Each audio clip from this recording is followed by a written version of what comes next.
प्रजातियों का ओबिचुअरी। एक ऐसी दुनिया में जहां प्रजातियों का विलुप्त होना नई प्रजातियों के बनने से ज्यादा तेज है, ज्यादातर का सर्वाइवल पक्का नहीं है। आमतौर पर एक प्रजाति विलुप्त कैसे होती है? यह प्रक्रिया एक प्रजाति की लग्जूरियस चीजें छीनने से शुरू होती है। मिसाल के तौर पर जंगल काटने से जानवरों के घूमने की जगह कम हो जाती है।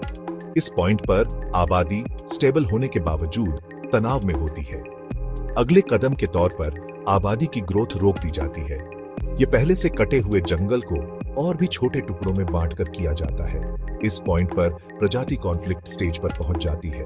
इस कॉन्फ्लिक्ट में पहले से ही सीमित प्रजाति और भी मेंबर्स खो देती है। प्रजाति अब डिक्लाइनिंग स्टेज पर पहुंच जाती है क्योंकि उसकी रोजमर्रा की एक्टिविटी रुक जाती है।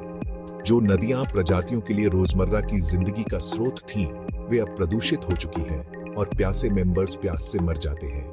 यह डिक्लाइनिंग फेज अलग अलग होता है और प्रजाति के खत्म होने के साथ ही यह भी खत्म हो जाता है।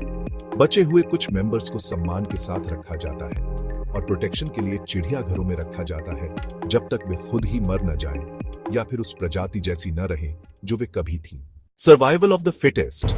वेल, जो नष्ट हो जाता है उसे कभी फिर से नहीं बनाया जा सकता और जिसे फिर से बनाया जाता है वह कभी नष्ट नहीं हुआ था। यह साफ है कि प्रजाति अपने मौजूदा रूप में फल फूल नहीं सकती क्योंकि एक ऐसी ताकत आ गई है जो पहले कभी मौजूद नहीं थी। क्या ताकत प्रजाति के अनुकूल ढलती है या प्रजाति ताकत के अनुकूल ढलती है? जो थ्राइविंग होता है वो लास्ट सांस तक फाइटर होता है। नेटिव्स में एक्सप्लोरर, मूवर्स में फर्म, स्टैग्नेंट में मूवर, एक्सप्लोरर्स में नेटिव और फाइनली कॉमन्स में डिफरेंट।